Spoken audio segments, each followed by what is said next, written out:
أعوذ بالله من الشيطان الرجيم. بسم الله الرحمن الرحيم. إذا وقعت الواقعة ليس لوقعتها كاذبة خافضة رافعة إذا رجت الأرض رجا وبست الجبال بسا فكانت هباء منبثا وكنتم أزواجا ثلاثة فأصحاب الميمنة ما أصحاب الميمنة وأصحاب المشأمة ما أصحاب المشأمة والسابقون السابقون أولئك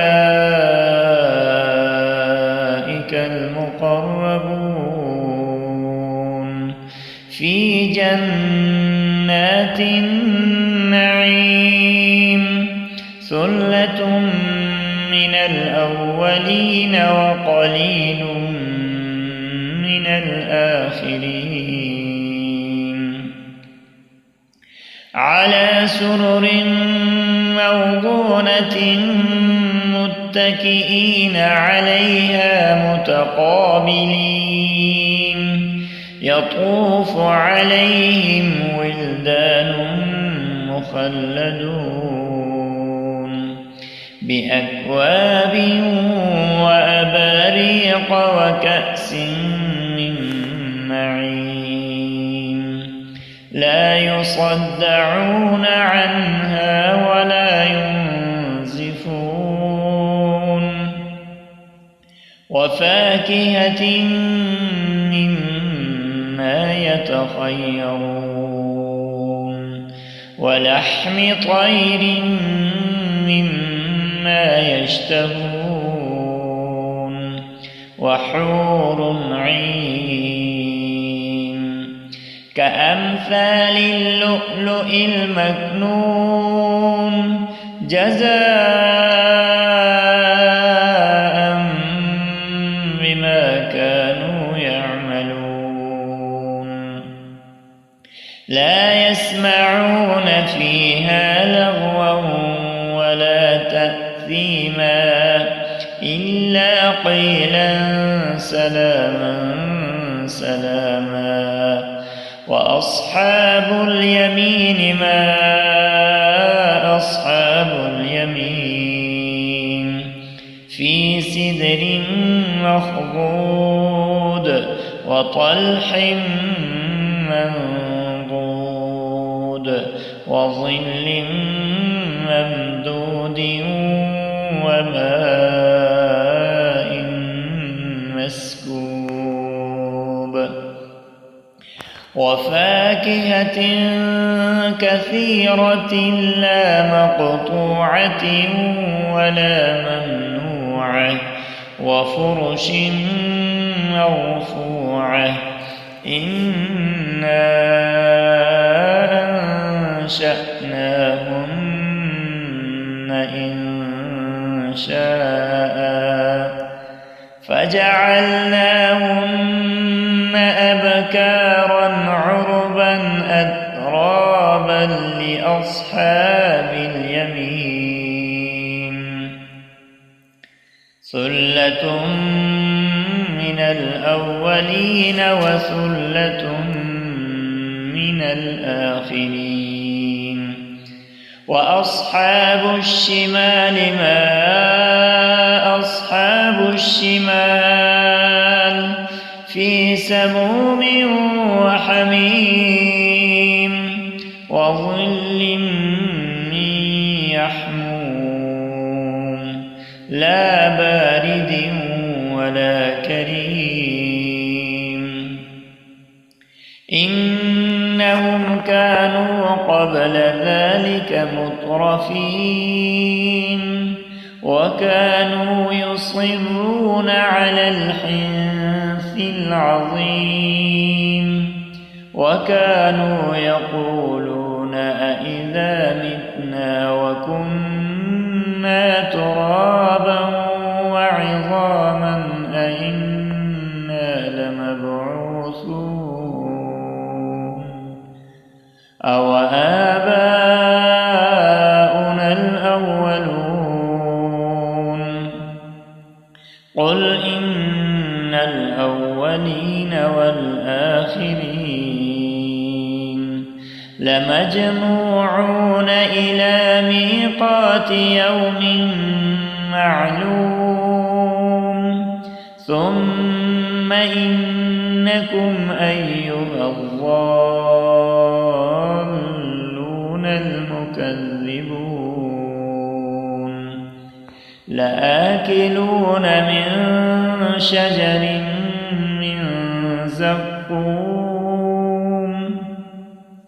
فمالئون منها البطون فشاربون عليه من الحميم فشاربون شرب الهيم هذا نزلهم يوم الدين نحن خلقناكم فلولا تصدقون أفرأيتم ما تمنون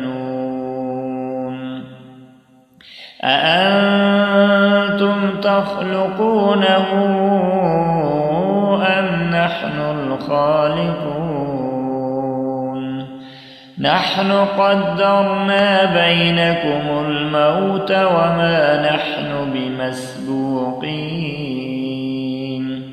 على أن نبدل أمثالكم وننشئكم فيما لا تعلمون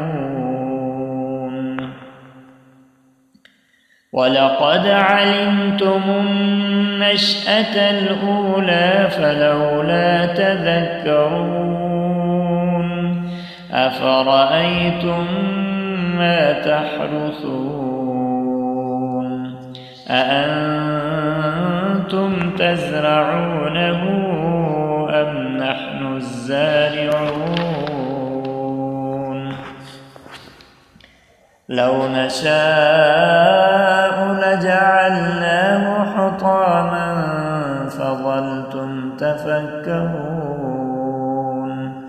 إنا لمغرمون بل نحن محرومون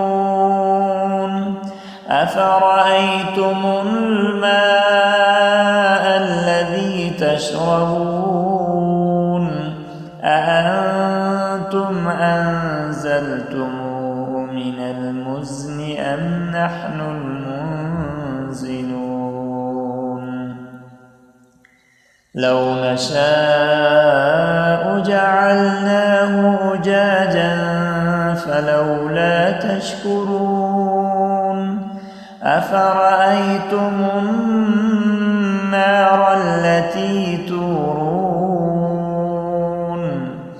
أأنتم أنشأتم شجرتها أم نحن المنشئون نحن جعلناها تذكرة ومتاعا للمقوين فسبح باسم ربك العظيم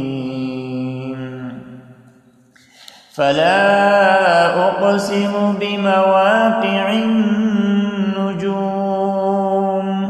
وإنه لقسم لو تعلمون عظيم إنه لقرآن كريم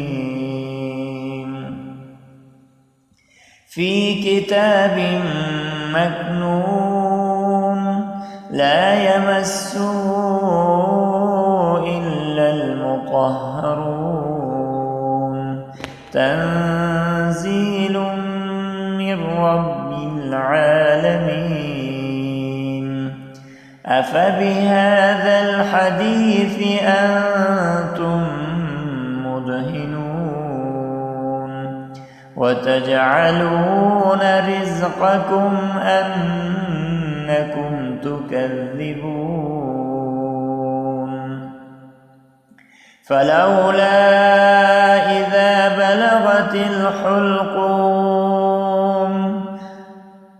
وأنتم حينئذ تنظرون